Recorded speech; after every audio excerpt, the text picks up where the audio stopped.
Iran ने America को मशरिक़ वस्ता में जो मारा सो मारा, लेकिन एक ऐसा भी वार किया है जिससे उसकी पैसिफिक ओशन में जो अलाइनमेंट थी वो भी हिल कर रह गई है, बल्कि वहाँ से उखड़ चुकी है। और पैसिफिक ओशन का मतलब है जापान, साउथ कोरिया, शुमाली कोरिया और इस तरह का इलाका। और वहाँ पर वार किया गया है ईरान की जानिब से, और अमेरिका इस वक्त उसको कुछ समझ में नहीं आ रहा कि उसके साथ क्या हो रहा है। ये वार एक मिसाइल की सूरत में नहीं है, किसी ड्रोन की सूरत में नहीं है, बल्कि एक मिलिट्री स्ट्रैटेजी की सूरत में है। मशरिक़ वस्ता में कुछ ऐसी सिस्टमैटिक मार मारी गई है ईरान की जानिब से अमेरिका को कि अमेरिका यहाँ से भाग रहा है और अपनी अलाइनमेंट चेंज कर रहा है। और अपनी अलाइनमेंट चेंज करने का मतलब ये है कि वो अपनी फ़ौजों को इधर से उधर ले जाने पर मजबूर हो गया है। और इधर से उधर ले जाने का मतलब ये है कि किसी एक जगह से अपनी फ़ौज को निकालना और किसी दूसरी जगह पर लेकर आना, यानी महाज़ जंग इतना गर्म कर दिया गया है कि कुछ इजाफी फ़ौजी मंगवाए जा रहे हैं और पिछले फ़ौजियों को रिलीफ दिया जा रहा है। और इसीलिए एक जो अमरीकी बहरी बेड़ा था अब्राहम लिंकन, उसको वहाँ से निकाला जा रहा है मशरिक़ वस्ता से, और उसकी जगह जॉर्ज वाशिंगटन को लाया जा रहा है। और ये जॉर्ज वाशिंगटन अमरीकी बहरी बेड़ा जो एयरक्राफ्ट कैरियर है बेसिकली, ये मंगवाया जा रहा है पैसिफिक ओशन से। और ये जापान में योकोसुका के करीब तैनात था। और वहाँ पे तैनात करने का मतलब ये था कि बराह रास्त रूस, शुमाली कोरिया और चीन के साथ जिस तरह के भी चैलेंजेस दरपेश हों, उनका जवाब फौरी तौर पे दिया जा सके और मौसर दिया जा सके। लेकिन ईरान ने कुछ इस तरह से मार मारी कि तमाम मशरिक़ वस्ता से उसकी जो कदम थे वो उखड़ गए अमेरिका के। ख़ास तौर पे बहरीन का 5th फ्लीट हेडक्वार्टर्स, जो कि इंतहाई बड़ा था, पूरा एक शहर कायम हुआ था वहाँ पर, और वहाँ पर एक नेवल बेस भी था। यानी अगर एयरक्राफ्ट कैरियर को कोई प्रॉब्लम हो तो वो अपने आप की मरम्मत कराने के लिए वहाँ करीब आकर लंगर अंदाज हो सकता था और वहाँ पर अपना काम करा सकता था जो भी उसमें कराना था। या वहाँ से किसी किस्म की फ्यूल सप्लाईज चाहिए होती थी, कुछ और ग्रोसरी चाहिए होती थी, कुछ और ज़रूरत का सामान चाहिए होता था, वेपन्स चाहिए होते थे। इसी तरह से ड्रोन्स के कोई पार्ट्स चाहिए या किसी और किस्म का कोई मैकेनिकल काम करना है तो वहाँ से उसके लिए करवाना बहुत आसान था। लेकिन अब चूँकि यूएस का जो 5th फ्लीट है बहरीन में जो तैनात था, वहाँ से ये पूरा जो उसका लॉजिस्टिक्स हब है वो उठाकर डिएगो गार्शिया लेके जाया गया है, जो कि 2200 मील दूर है। और 2200 मील दूर से चीज़ें लाना, ले जाना और बार बार उनको कॉल करना, ये बहुत ही मुश्किल है।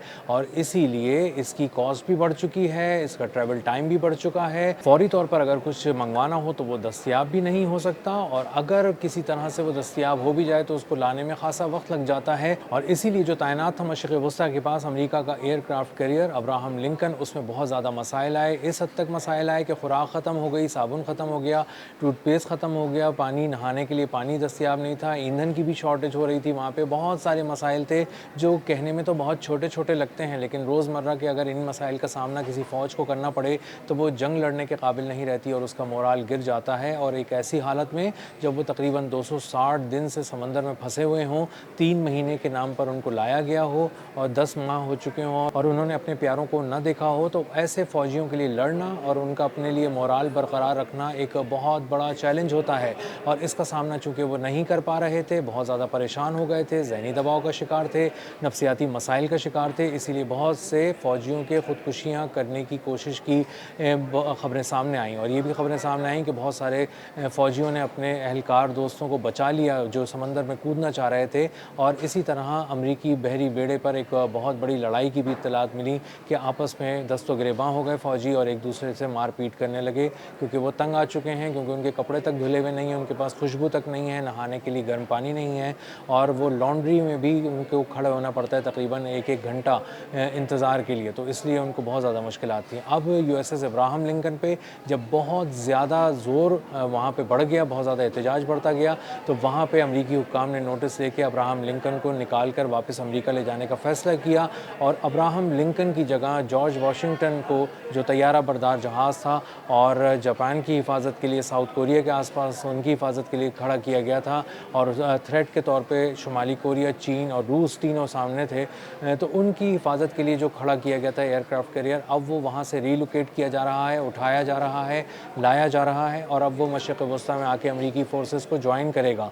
तो एक बहुत बड़ा एयरक्राफ्ट कैरियर एक पैसिफिक ओशन से निकाल लिया गया है अमेरिका का। और अब मुश्किल ये हो गई है कि अगर किसी सूरत चीन से कोई तनाज़ा हो गया, जापान का या साउथ कोरिया का तनाज़ा हो गया शुमाली कोरिया के साथ, या रूस ने जापान के साथ जो आजकल बहुत ज़्यादा सींग लड़ाई में हैं, ये मामला कहीं चिंगारी भड़क कर किसी और तरफ चली गई और आग लग गई, तो ये फिर मामलात ऐसे हैं जो अमेरिका के कंट्रोल में नहीं रहेंगे। उनको एक एयरक्राफ्ट कैरियर मूव करना पड़ेगा अमेरिका से, वो कैलिफोर्निया या किसी और नेवल बेस से मूव करना पड़ेगा। लेकिन मसला ये है कि इतना तवील सफ़र करके जब वो एयरक्राफ्ट कैरियर यहाँ पहुँचेगा तो उसको पहुँचने में बहुत वक्त लगेगा। तो इसका मतलब ये है कि अमेरिका का रिस्पॉन्स टाइम बहुत ज़्यादा बढ़ चुका है और वो किसी तरह भी फौरी मदद के लिए जापान या साउथ कोरिया के लिए दस्तयाब नहीं हो सकता। और यही बात ऐसी है जिस पर चीन नज़र रखे हुए है बहुत गहरी, और इसी के साथ रूस की भी बहुत गहरी नज़र है। रूस के सदर व्लादिमीर पुतिन 2-3 रोज़ पहले पहुंचे थे कुरिल आइलैंड्स और वहाँ का दौरा किया था और उन्होंने वहाँ पर मछली के अंडे भी खाए थे। और बहुत ही एक कैजुअल विजिट का जब उन्होंने एक तासुर देने की कोशिश की तो उससे पता चला कि कितना बड़ा पैगाम वो जापान को, अमेरिका को और साउथ कोरिया को दे गए कि वो 7000 किलोमीटर दूर से यहाँ आकर मछली के अंडे खा सकते हैं, यहाँ घूम फिर सकते हैं एक ऐसी मुतनाज़ा ज़मीन पर जिसको जापान कहता है कि वो उसकी ज़मीन है, वो उसको क्लेम करता है। व्लादिमीर पुतिन कुरिल आइलैंड्स पे जब खड़े हुए थे तो महज जापान से 1500 किलोमीटर दूर थे और ये एक वाज़ेह पैगाम था टोक्यो के लिए कि वो यहाँ पर खड़े हैं, रोक सकते हो तो रोक कर दिखाओ।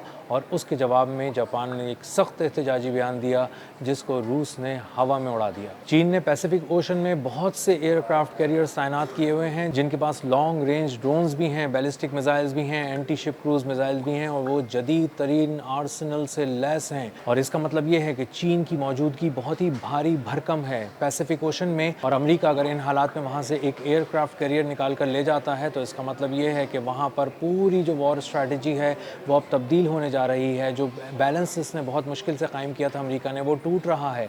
उसको अब पैसिफिक ओशन या मिडिल ईस्ट में से किसी एक का इंतखाब करना है और फ़िलहाल उसकी इज़्ज़त जहां फंसी हुई है वो मिडिल ईस्ट है। और मिडिल ईस्ट में जब वो अपना एयरक्राफ्ट कैरियर लेके गया है तो उसके बाद ये बात दुनिया को पता चल गई है कि अमेरिका के अंदर अब वो दमखम नहीं रहा, अमेरिका के पास अब पैसे भी नहीं हैं, अमेरिका के पास अब जदीद हथियार भी नहीं हैं और ख़ास तौर पर वो सलाहियत अमेरिका से छिन चुकी है जिसके बल पर वो किसी भी मुल्क से बहुत देर तक और बहुत लंबी जंग कर सकता था। ये बात रूस ने, शुमाली कोरिया ने और चीन ने अच्छी तरह पढ़ ली है। ईरान तो इसको बहुत पहले ही जान चुका था और इसीलिए अब अमेरिका को थकाया ज़्यादा जा रहा है, रुलाया ज़्यादा जा रहा है और मारा कम जा रहा है। अब तक के लिए इतना ही। मिलते हैं अगले व्लॉग में किसी नई खबर, नए तज्ज़िये और नए ज़ाविये के साथ। अल्लाह हाफ़िज़।